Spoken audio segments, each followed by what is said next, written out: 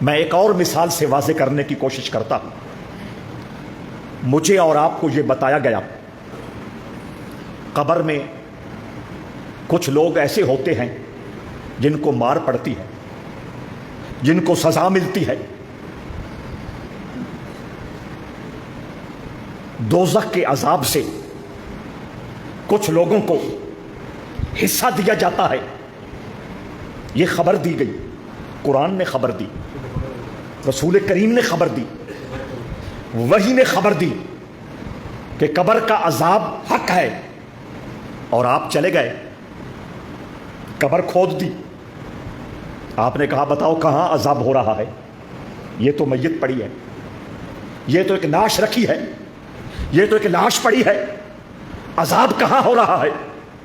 تم کہتے ہو عذاب اس میت کو ہو رہا ہے یا یہ کام کرنے والے کو عذاب ہوتا ہے، دکھاؤ عذاب کہاں ہو رہا ہے. اس کا سادہ سا جواب یہ ہے کہ میں اور آپ اپنی زندگی میں ہزاروں مرتبہ یہ تجربہ کر چکے ہیں کہ ہم سوئے ہوئے ہوتے ہیں اور سونے کی حالت میں بادشاہ کے تخت پہ بیٹھے ہوتے ہیں. سونے کی حالت میں بہت سارے نوکر چاکر تخت کے سامنے ہاتھ باندھ کے کھڑے ہوتے ہیں، سوئے ہوئے ہوتے ہیں اور بہت سارے خزانوں کے مالک ہوتے ہیں. ہم سوئے ہوئے ہوتے ہیں، ہم بیت اللہ شریف کی زیارت کر رہے ہوتے ہیں. ہم سوئے ہوئے ہوتے ہیں، ہم گنبد خضرا کے چھاؤں تلے کھڑے ہو کر اپنے ارمان پیش کر رہے ہوتے ہیں. لیکن جب آنکھ کھلتی ہے تو معظم آباد کی کسی ڈیرے پر سادی چارپائی پہ لیٹے ہوئے ہوتے ہیں. یہ کیا ہے؟ یہ ہوتا ہے یا نہیں؟ اپنے سونے والی حالت میں آپ بادشاہ بھی دکھتے ہیں، سونے والی حالت میں آپ حاجی بھی نظر آتے ہیں، سونے والی حالت میں آپ احرام بندھے بھی نظر آتے ہیں، سونے والی حالت میں اپنے ڈیرے پہ رہتے ہوئے روضہ رسول کے سامنے کھڑے ہو کر اپنی محبتوں کے نذرانے پیش کرنے والے بھی نظر آتے ہیں. تو اگر سونے کی حالت میں یہ سب کچھ ہو سکتا ہے تو قبر کی حالت میں بھی اللہ کا عذاب جاری ہو سکتا ہے اور نظر کسی کو نہیں آ رہا ہوتا. آپ سوئے ہوئے ہیں، بادشاہ بن کے حکم جاری کر رہے ہیں. آپ سوئے ہوئے ہیں، بیت اللہ کا طواف کر رہے ہیں. آپ سوئے ہوئے ہیں، گنبد خضرا کے سامنے کھڑے ہو کے صلاۃ و سلام کے ہدیے پہ ہدیے پیش کیے جا رہے ہیں. اور جو پاس والا ہے، کوئی کھڑا ہے، کوئی بیٹھا ہے، کوئی لیٹا ہے، وہ آپ کو طواف کرنے والا، وہ آپ کو روضہ رسول پہ حاضری دینے والا، وہ آپ کو بادشاہ ماننے کے لیے تیار نہیں. یہ تو غلام علی میرے پاس سو کے خراٹے لے رہا ہے. ایسا ہے یا نہیں؟ تو جس طرح یہ سوتے ہوئے ہم دیکھتے ہیں کہ انسان لیٹا ہوا ہے اور انسان گہری نیند کی آغوش میں جا چکا ہے، لیکن سوتے ہوئے وہ کہاں سے کہاں پہنچ رہا ہے، اسی طرح قبر کے اندر میت بھی کبھی عذاب سے دوچار ہوتا ہے، کبھی جنت کی نعمتوں سے بہار میں ہوتا ہے. تو اس حقیقت کو سمجھنے کے لیے کہ وہی کیا ہے، آنکھ کام نہیں دے گی، کان کام نہیں دے گا، زبان کام نہیں دے گی، ناک کام نہیں دے گا، چھونے سے وہی کی سمجھ نہیں آئے گی، سوچنے سے، فکر کرنے سے، غور کرنے سے وہی کی سمجھ نہیں آئے گی. توجہ چاہتا ہوں، یہی تو اللہ بات سمجھانا چاہتا ہے. جہاں تمہارے عقل کی پرواز مک جاتی ہے وہاں سے اللہ کے وحی کا آغاز ہوتا ہے. اس کو کبھی بھی اپنے ظاہری حواس سے نہ سمجھنا، اس کو کبھی بھی عقل کے گھوڑے دوڑا کر وحی کی حقیقت کو جاننے کی زحمت اور تکلیف نہ اٹھانا. فکر مند اور پریشان ہو جاؤ گے، کبھی بھی منزل پہ نہیں پہنچو گے. جہاں عقل کا گھوڑا رک جاتا ہے، آگے منزل عقل کی ختم ہو جاتی ہے، وہاں سے جو حکم جاری ہوتا ہے وہ حکم خدا ہوا کرتا ہے اور اللہ کی وحی ہوا کرتا ہے. یہ وہ وحی ہے جو رحمت عالم صلی اللہ تعالی علیہ وآلہ وسلم کے سینہ مبارک پہ رب کریم نے اپنے فیض سے نازل فرمائی ہے. اللہم صلی علی محمد وعلی آل محمد وبارک وسلم. وحی اس کو کسی پیمانے سے تولا نہیں جا سکتا. کسی ترازو پہ تولا نہیں جا سکتا، کسی کتاب سے سمجھا نہیں جا سکتا، کسی مدرسے کسی ادارے میں رہ کر اس کی حقیقت کو جانا نہیں جا سکتا۔ عرفات کا میدان ہے، اللہ کے حبیب صلی اللہ علیہ وآلہ وسلم اونٹنی پہ سوار ہیں، آیت نازل ہونا شروع ہوئی، الیوم اکملت لکم دینکم واتممت علیکم نعمتی ورضیت لکم الاسلام دینا۔ اونٹنی پہلے کانپی، پھر اونٹنی کے وجود پہ پسینہ پھوٹا، پھر حالت یہ ہو گئی کہ اونٹنی بوجھ برداشت نہ کرنے کی وجہ سے زمین پر بیٹھ گئی۔ صحابہ اس منظر کے عادی تھے، یہ منظر انہوں نے 20 مرتبہ اپنی آنکھوں سے دیکھا تھا۔ وہ جانچ گئے، وہ جان گئے، وہ سمجھ گئے کہ اللہ کی طرف سے پیغام آ رہا ہے، وہی نازل ہو رہی ہے۔ جب وہ کیفیت ختم ہوئی تو رحمت عالم صلی اللہ علیہ وآلہ وسلم نے یہ آیات اپنے غلاموں کو پڑھ کے سنائی۔ ایک حضور کے صحابی حضرت زید بن ثابت رضی اللہ تعالی عنہ، وہ فرماتے ہیں وہ حضور کی جو وحی اترتی تھی اس کو لکھا کرتے تھے۔ کاتب وحی لکھنے والے، یہ پوری ایک جماعت تھی۔ انشاءاللہ جب یہ موضوع آئیں گے وہاں تفصیل سے بات عرض کریں گے، صرف اشارہ دے رہا ہوں۔ حضرت زید بن ثابت کہتے ہیں ایک مرتبہ رحمت عالم لیٹے ہوئے تھے، آپ نے اپنا مبارک سر میری گود میں رکھا ہوا تھا، قرآن اترنا شروع ہو گیا۔ شاید پہلے بھی میں نے عرض کیا ہے، یہ حضور علیہ الصلوۃ والسلام کی اللہ کے دربار میں وجاہت، مقام، مرتبہ اور شان ہے۔ حضرت موسیٰ پر تورات اتری، فرمایا جاؤ وہاں اتر گئی ہے، جا کے وصول کر لو۔ حضرت داؤد پر زبور اتری، فرمایا وہاں نازل کر دی گئی ہے، جا کے وصول کر لو۔ حضرت عیسیٰ پر انجیل اتری، فرمایا وہاں اتار دی گئی ہے، جا کے وصول کر لو۔ لیکن جب محمد پاک کا معاملہ آیا، رحمت عالم کا معاملہ آیا، فرمایا ضابطے بدل گئے ہیں، اصول تبدیل ہو گئے ہیں، قانون چینج ہو گئے ہیں۔ اب ایسا ہوگا جہاں محبوب ہوگا وہاں میرا کلام اترے گا۔ اسی لیے کچھ قرآن کو ہم مکی کہتے ہیں، کچھ قرآن کو ہم مدنی کہتے ہیں۔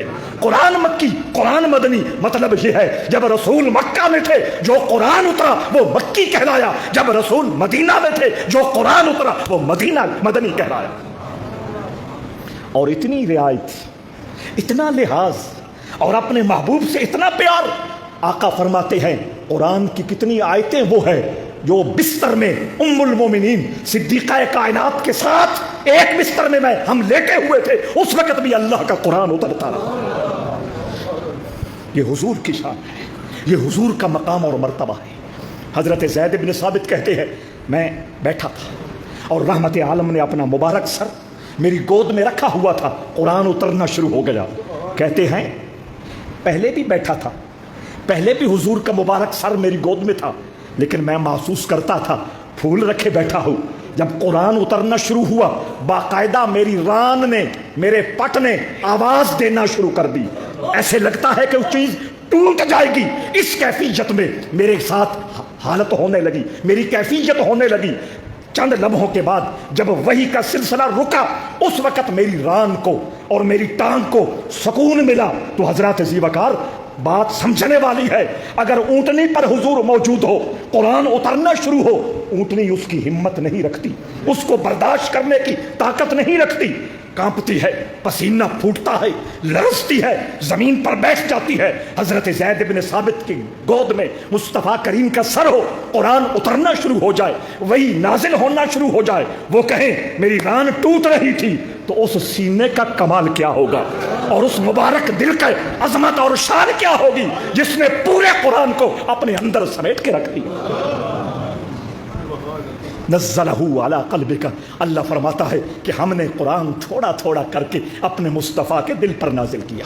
میں اس پہ آگے جا کے تفصیلاً بات کروں گا۔ قرآن اترنے کے لیے اللہ نے 2 لفظ قرآن میں استعمال کیے ہیں، آپ نے بھی سنے ہوئے ہیں، اور طالب علم اس کو بڑی آسانی سے اور جلدی سے سمجھ جائیں گے۔ کہیں اللہ نے کہا نزلہ، کہیں اللہ نے فرمایا انزلنا، سنے ہوئے ہیں نا، انزلنا اور نزلہ، اس میں فرق ہے دوستان ذیوقار۔ تو اللہ فرماتا ہے نزلہ علی قلبک، انزلنا کا مطلب ہے ہم نے اکٹھا اتار دیا، نزلہ کا مطلب ہے ضرورت کے مطابق اتارا۔ اکٹھا کہاں اتارا؟ فرمایا وہ لوح محفوظ پہ اتارا۔ آسمان سے جتنی کتابیں آئیں وہ رمضان میں آئیں، تورات بھی رمضان میں آئی، زبور بھی رمضان میں آئی، انجیل بھی رمضان میں آئی۔ یہ تینوں کتابیں پہلے اور دوسرے عشرے میں نازل ہوئی، اور قرآن کو رب ذوالجلال نے اپنی بارگاہ سے الگ کر کے لوح محفوظ پر 27ویں رات کو نازل فرمایا۔ یہ آپ بات ذہن میں رکھیے گا۔ پھر اس پہ بھی بات چلنی ہے کہ قرآن کو، تورات کو، زبور کو، انجیل کو، یعنی آسمانی کتابوں کو رمضان میں ہی کیوں نازل کیا؟ سمجھ آ گئی؟ یہ مستقل ایک سوال ہے اور اس پہ تفصیلی بات کرنی ہے، لیکن اس وقت میں اپنے موضوع کی طرف جا رہا ہوں کہ نزلہ علی قلبک، مصطفیٰ کریم کے سینے کی پاور کیا ہوگی، حضور کے سینے کی طاقت کیا ہوگی، اور حضور کے مبارک دل کی عظمت اور شان کیا ہوگی، جس نے 6666 آیتیں مسکراتے ہوئے اپنے رب سے قبول فرما دی۔ تو وہی اس کو کسی ظاہری طریقے سے سمجھنا ممکن نہیں ہے۔ اس کے لیے نہ حواس کام دیں گے نہ عقل کام دے گی، اور میں نے کہا جہاں عقل مکتی ہے، جہاں عقل کا اختتام ہوتا ہے، وہاں سے وحی کی حقیقت کا آغاز ہوتا ہے۔ عقل پہ بھی ہم نے بات کرنی ہے، لیکن وہ موضوع جن کو قرآن نے خود کھولا ہے ان پر پہلے بات کرنے کی ضرورت۔ خود قرآن نے عقل کی اہمیت کو بیان کیا ہے، عقل کی ویلیو کو بیان کیا ہے، عقل کی حیثیت کو بیان کیا ہے، عقل کو اللہ نے کیسے پیدا کیا، اللہ نے عقل سے کیا کیا کام لینے کا حکم دیا، وہ پوری ڈیٹیل اور پوری تفصیل خود اللہ نے اپنی کتاب میں بیان کر دی ہے۔ وہی یہ وہ نور ہے جس کو حاصل کرنے کے لیے رحمت عالم صلی اللہ تعالی علیہ وآلہ وسلم حرا کی غار میں چلے ادا کرتے تھے۔ کتنے کتنے دنوں کا کھانا پانی لے کر آپ غار حرا میں تشریف لے جاتے، وہاں اپنے رب کی یاد میں مگن ہو جاتے، اللہ کے ذکر میں مصروف ہو جاتے۔ اس دن واپسی ہوتی جس دن کھانے پینے والی چیزیں ختم ہو جاتی، 3 دن کا راشن ہوتا، 3 دن قیام کرتے، 8 دن کی ضروریات کا انتظام کر کے جاتے، 8 دن انتظام کرتے، لیکن جس دن کھانے پینے والی چیزیں ختم ہوتی تھی اس دن رحمت عالم نیچے شہر مکہ اپنے گھر جلوہ گر ہوتے، کچھ دن قیام کرتے، آرام فرماتے، پھر کھانے پینے والی چیزیں لے کر غار حرا کی تنہائیوں میں جلوہ گر ہو جاتے۔ اگر حضرت موسیٰ علیہ السلام کی اناڑی اور ضدی قوم کے لیے آسمان سے من و سلوہ اتر سکتا ہے، اترا کہ نہیں اترا؟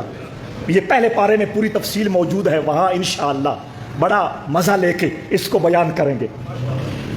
اور وہ جو من و سلوہ اترتا تھا اس میں جو گوشت تھا وہ بٹیر کا تھا، اور اس لیے میں نے کہا کہ منہ سے پانی آئے گا۔ تو اگر اس ضدی اور اناڑی قوم کے لیے بہت دھیان دیجئے گا، اللہ آسمان سے بغیر محنت کے، بغیر مشقت کے، بغیر وقت لگائے کے اور بغیر خرچ کیے کے من و سلوہ اتار سکتا ہے تو میرے محبوب کے لیے نہیں اتار سکتا نا؟ گھر سے لے جاتے تھے اور جب ختم ہو جاتا تھا گھر پلٹ کے آ جاتے تھے۔ دوستان ذی وقار، اس کا مطلب یہ ہے کہ رسول اللہ اپنی امت کو یہ سمجھا رہے ہیں کہ مجھے وہی امتی بھلا لگے گا، اچھا لگے گا، محبوب لگے گا، پسند آئے گا، جو اسباب کو اختیار کر کے اپنے رب کی ذات پہ بھروسہ کرے گا۔ کوئی سمجھ آئی یا نہیں آئی؟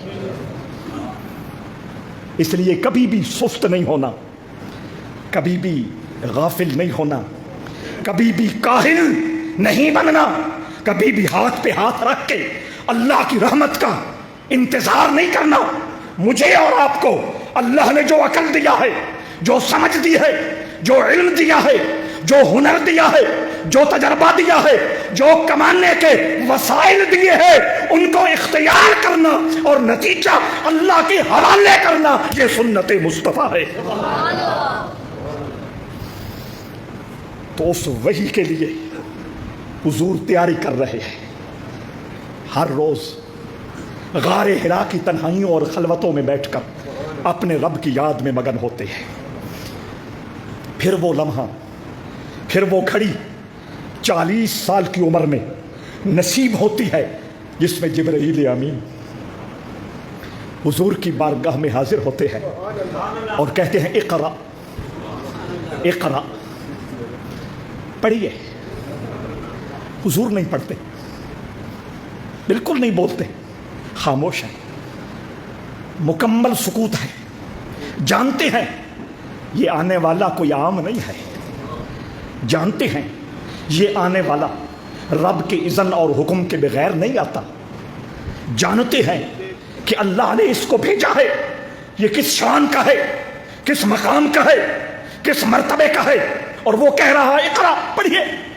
جبرائیل کا مقام اور مرتبہ اس کو خود قرآن نے بیان کیا ہے، جب موقع آئے گا ہم تفصیل سے بات کریں گے۔ حضور جانتے ہیں لیکن چپ، خاموشی۔ اگلا جملہ بولتا ہے بسم ربک الذی خلق، اس رب کے سونے اور بابرکت نام سے پڑھیے جس نے ساری کائنات کو پیدا کیا۔ جب رب کے نام کی بات آئی رحمت عالم کے لب کھل گئے، حضور کے ہونٹ واہ ہو گئے، اور جبرائیل امین کے ساتھ اللہ کے کلام کو پڑھنا شروع کر دیا۔ یہ وہ وحی کا نقطۂ آغاز ہے، یہ وہ پہلا لمحہ ہے کہ 600 سال بعد آسمان کا زمین سے رابطہ ہوا ہے۔ آقا کریم اور حضرت عیسیٰ کے درمیان کتنا عرصہ گزر گیا؟ 600 سال گزر گئے۔ حضرت عیسیٰ پر وحی اترتی تھی، وحی اترنے کا مطلب یہ ہے کہ آسمان کا رابطہ اللہ کی زمین سے ہوتا تھا، سبب وحی تھا، ذریعہ وحی تھا۔ 600 سال گزر گئے، آسمان کا اللہ کی زمین سے کوئی رابطہ نہیں تھا۔ 600 سال گزرنے کے بعد آج وہ مبارک لمحہ آیا ہے، آسمان کا رابطہ زمین سے جڑ گیا ہے۔ اقرأ بسم ربک الذی خلق۔ میں پھر تھوڑا واپس آ رہا ہوں۔ عقل کا اپنا کام ہے، عقل کا اپنا دائرہ ہے، عقل کی اپنی حد ہے۔ یہ جو ڈیرہ جات کے دوست بیٹھے ہیں یہ تو زیادہ باریکی میں نہیں جاتے، لیکن نوجوان نسل جس کو کسی حد تک پڑھنے کا شوق ہے، اچھے لوگوں کو سننے کا شوق ہے، یا سکول کالجز میں سائنس کے مضامین کے ساتھ رابطہ اور جوڑ ہے، وہ اس بات کو جانتے ہیں کہ آج تک عقل کے ذریعے جو کام ہوئے ہیں، جہاز بنے ہیں، کشتیاں الیکٹرانک بنی ہیں، مختلف سائنسی ایجادات ہوئی ہیں، مختلف بیماریوں کے حوالے سے تحقیقات ہوئی ہیں، کچھ عرصہ گزرنے کے بعد عقل، تجربہ، علم، قابلیت، ہنر، تحقیق اپنا راستہ بدل لیتی ہے۔ کہتے ہیں کہ پچھلا فارمولہ غلط ہو گیا، کہتے ہیں کیوں؟ اربوں ڈالر لگے ہیں، اتنے لوگوں کا علم کھپا ہے، اتنے لاکھوں لوگوں کی قابلیت اور صلاحیت اس پر استعمال ہوئی ہے، سینکڑوں سال لگے ہیں، فارمولہ غلط ہو گیا۔ وہ کہتے ہیں ہاں، وہ ایک فرضی کارروائی ہی تو تھی جسے مفروضہ بولتے ہیں، وہ مفروضہ تھا۔ ہمارے تجربے نے، ہمارے علم نے، ہماری سائنس نے، ہماری قابلیت نے اس پچھلی تحقیق کو مسترد کر دیا، ہم نے نئی ایجاد کر لی۔ عقل کی کوئی بات حتمی نہیں ہے، عقل کا کوئی فیصلہ آخری نہیں ہے۔ وقت بدلنے کے ساتھ ساتھ، زمانہ بدلنے کے ساتھ ساتھ ان معاملات میں تبدیلیاں آتی ہیں، اور اس حقیقت کا کوئی بھی انکار نہیں کرتا۔ ضمناً مجھے ایک بات یاد آ گئی تاکہ سادہ لوگوں کو یہ بات سمجھنا اور آسان ہو جائے۔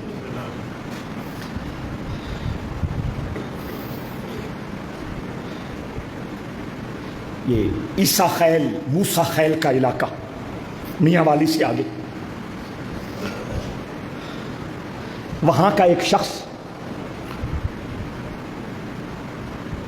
بہت دلیر اور بڑا لڑاکا، کبھی سر سے پگڑی اتارتا تو سر میں اتنے زخم نظر آتے کہ گنے نہیں جا سکتے۔ اب خود اندازہ لگا لیں،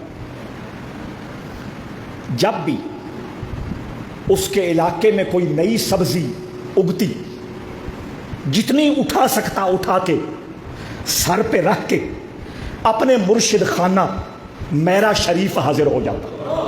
یہ میرا شریف پنڈی کھیپ سے آگے حضرت شاہ سلیمان توسوی کے خلیفہ ہیں، خواجہ شمس العارفین کے پیر بھائی ہیں۔ حاضری پیش کرتا، سبزی پیش کرتا، بس کوئی دعا نہیں، کوئی وظیفہ نہیں، کوئی دم درود نہیں۔ سالوں گزر گئے، سالوں گزر گئے۔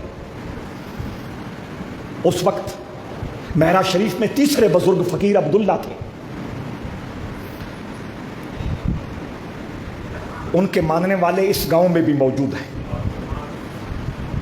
ایک سیم اپنا یہ مسجد اقصیٰ جو ہے، کوٹ والی پل، وہاں نور محمد تھے، ملک نور محمد، ان کے بیٹے یعقوب پی ٹی سی ایل میں ملازم تھے۔ اب ان کے بیٹے وہ سکول ماسٹر ہیں، مجھے ان کا نام نہیں یاد چونکہ ملتے نہیں ہیں، تو یہ سارا خاندان ان سے پیار کرنے والے ہیں۔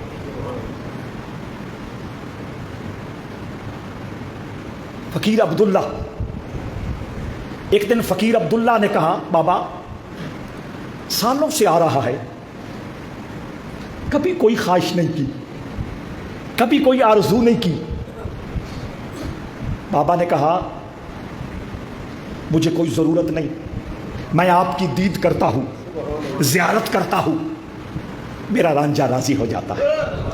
فقیر کہنے لگے پھر بھی کوئی بات ہے تو بتاؤ، کوئی خواہش ہے تو بتاؤ، کوئی آرزو ہے تو اس کا ذکر کرو۔ جب انہوں نے تکرار کیا، اصرار کیا، کہنے لگا ایک آرزو ہے، اس شرط پہ بتاؤں گا کہ پوری ہو، ورنہ نہیں بتاؤں گا۔ فقیر عبداللہ صاحب نے کہا بولو۔ کہنے لگا آرزو یہی ہے کہ جب مر جاؤں دل اللہ کا ذکر کر رہا ہو، سانس نکل جائے لیکن دل نہ مرے، دل کو زندگی مل جائے، دل اللہ کا ذکر کر رہا ہو۔ فقیر عبداللہ چپ ہوئے، خاموش ہو کے بیٹھ گئے۔ بابا کچھ میری طرح جلد باز ہوگا، کہنے لگا ایسے تو آنکھیں آنا۔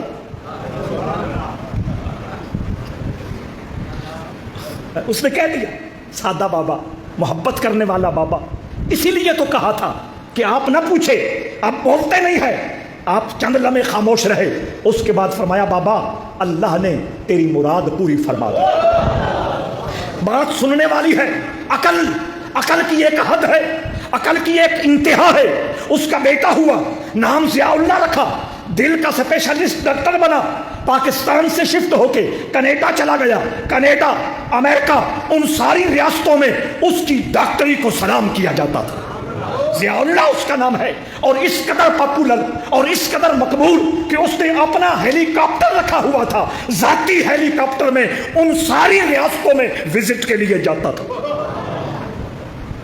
دنیا اس کے شعبے کو سلام کرتی تھی، دنیا اس کے تجربے کو سیلوٹ کرتی تھی۔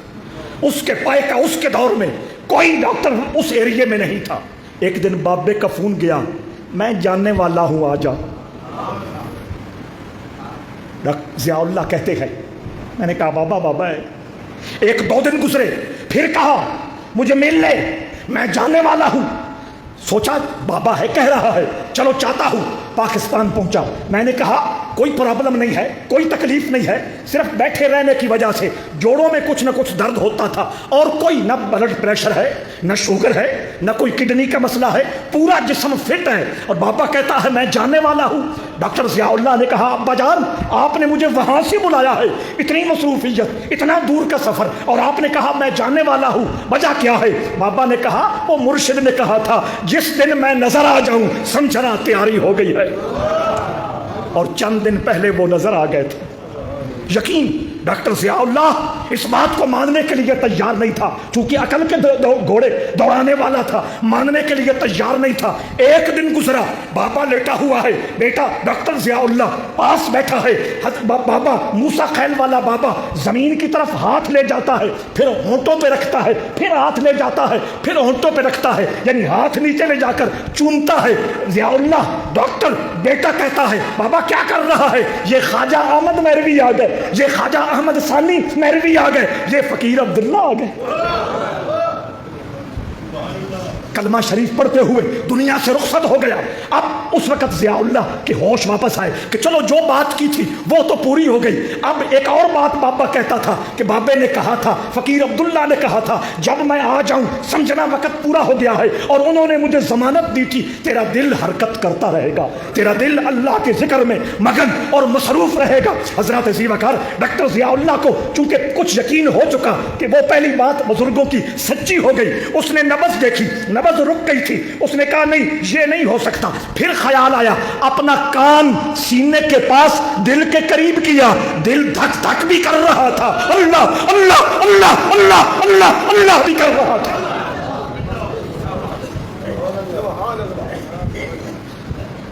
اس نے باقاعدہ جا کے رپورٹ لکھی کہ میں نے زندگی میں یہ پہلا معاملہ دیکھا ہے کہ جہاں عقل کی, جہاں تجربے کی, جہاں سائنس کی حد ہو جاتی ہے وہاں سے اللہ کے ذکر کی ابتدا.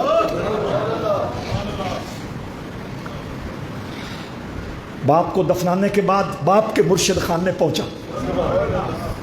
فقیر عبداللہ تو نہیں تھے, ان کے بیٹے مقبول صاحب تھے. میں نے ان کی زیارت کی ہے 2007 میں. ان سے کہنے لگا بہت پڑھا ہے, بہت نام کمایا ہے, بڑا پیسہ بنایا ہے, شہرت کے بھی آخری نقطے پہ کھڑا ہوں, پر یہ بات سمجھ نہیں آئی.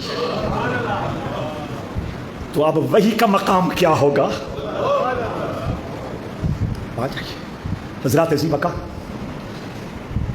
وہی کے نظام کو اب بہت توجہ, کچھ باتوں میں اور زیادہ دھیان دینا ہے. وہی کے نظام کو اللہ نے آنکھ کے تابع, کان کے تابع, زبان کے تابع, ناک کے تابع, چھونے کے تابع, عقل کے تابع, کسی ادارے کے تابع, کسی سسٹم کے تابع, کسی نظام کے تابع نہیں کیا. اللہ نے وہی کے نظام کو براہ راست اپنی ذات کے ساتھ جوڑ کے رکھا. شاہ جی توجہ, اللہ نے انسان کو کس لیے پیدا کیا؟ صرف اور صرف انسان کو اس لیے پیدا کیا کہ انسان اپنے مالک کو پہچان جائے.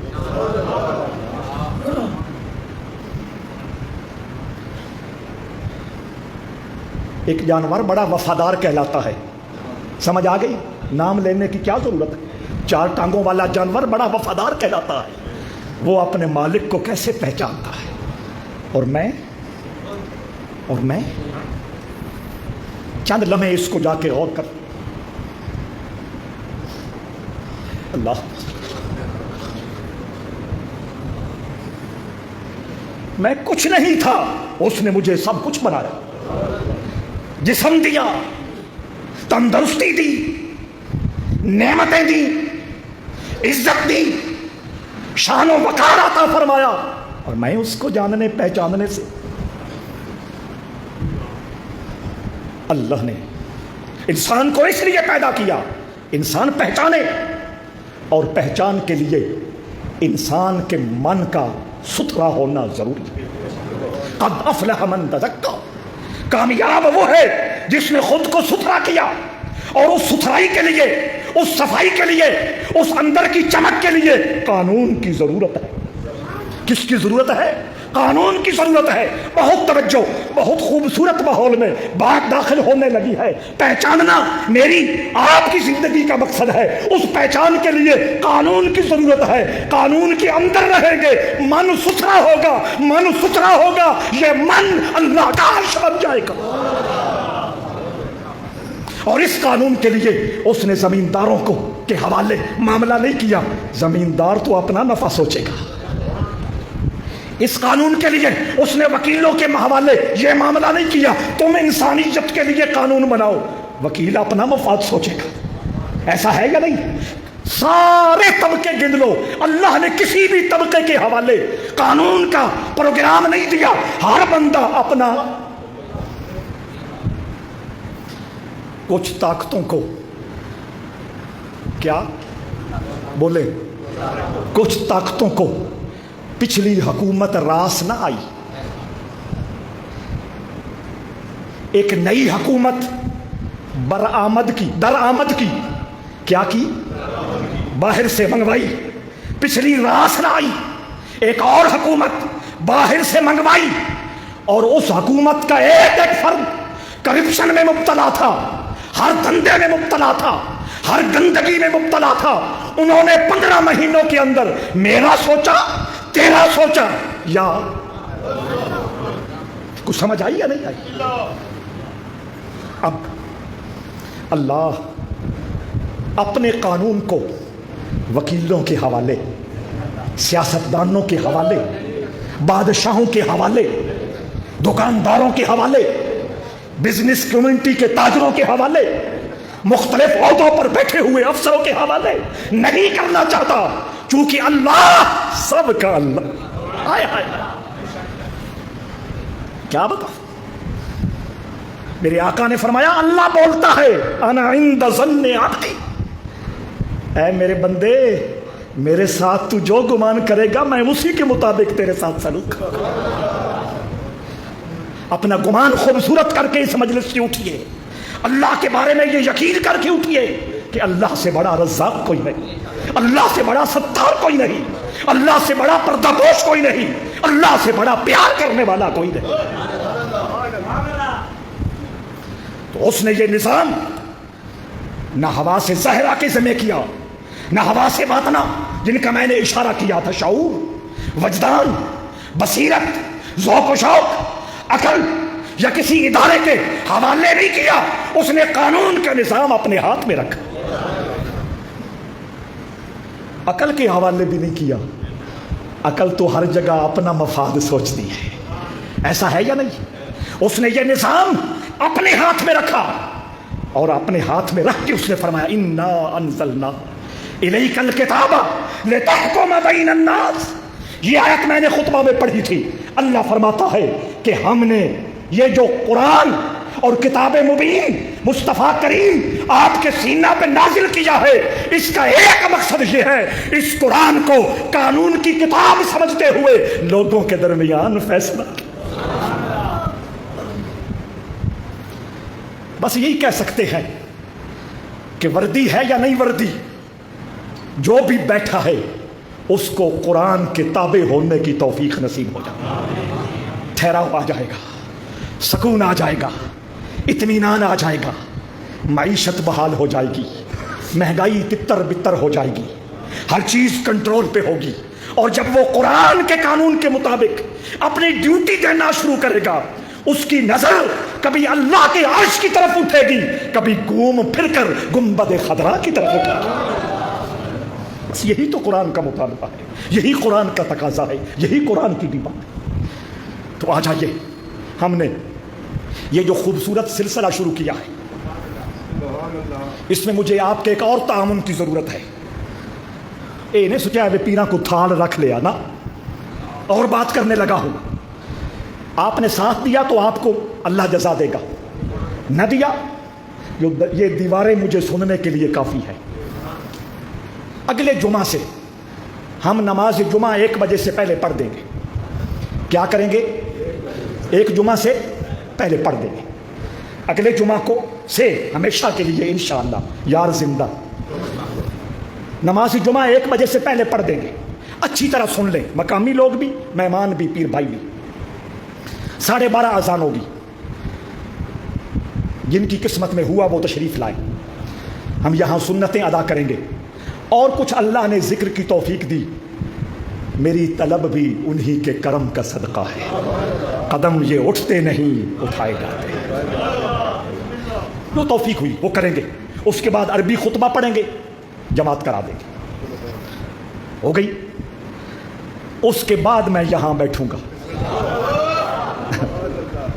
تاکہ جن لوگوں کو پرابلم ہوتا ہے, سفر پہ جانا ہے, کوئی اور گھر مجبوری ہے, بھوک نے ستا رکھا ہے, پیر جان نہیں چھڑ دے پے, 2 بجتے پے. سمجھ آ گئی؟ میں اس معاملے کو بھی ہمیشہ کے لیے ختم کر رہا.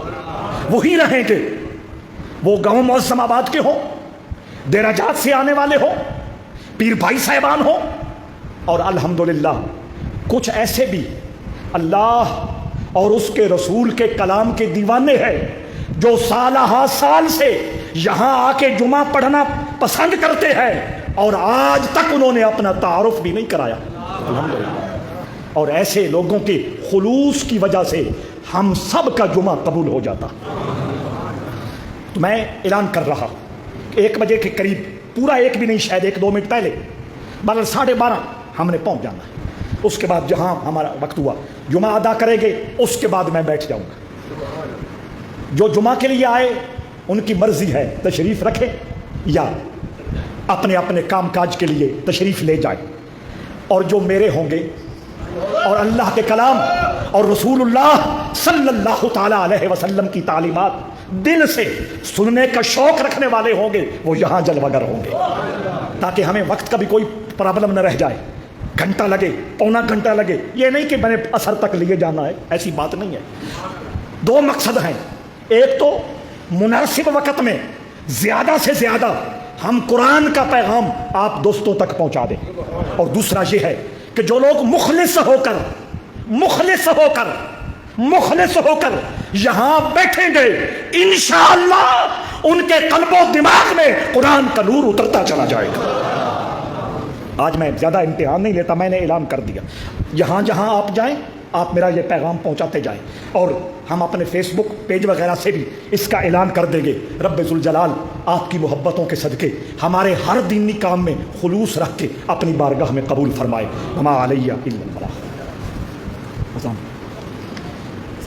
ہاں, یہ رانجھا والا کھو, وہاں سے محمد اکرام رانجھا دنیا سے چلے گئے, اور ہمارے جمعہ کے مستقل نمازی ہمارے پیر بھائی سرگودا سے مدنی شوارما والے انصر, ان کے والد وہ بھی اس ہفتہ میں دنیا سے رخصت ہوئے. ان سب کے لیے اور پوری دنیا میں جتنے مسلمان رخصت ہوئے سب کی مغفرت, قبر کی آسانی اور روز محشر حضور کی شفاعت کے لیے دعا فرمائیے گا.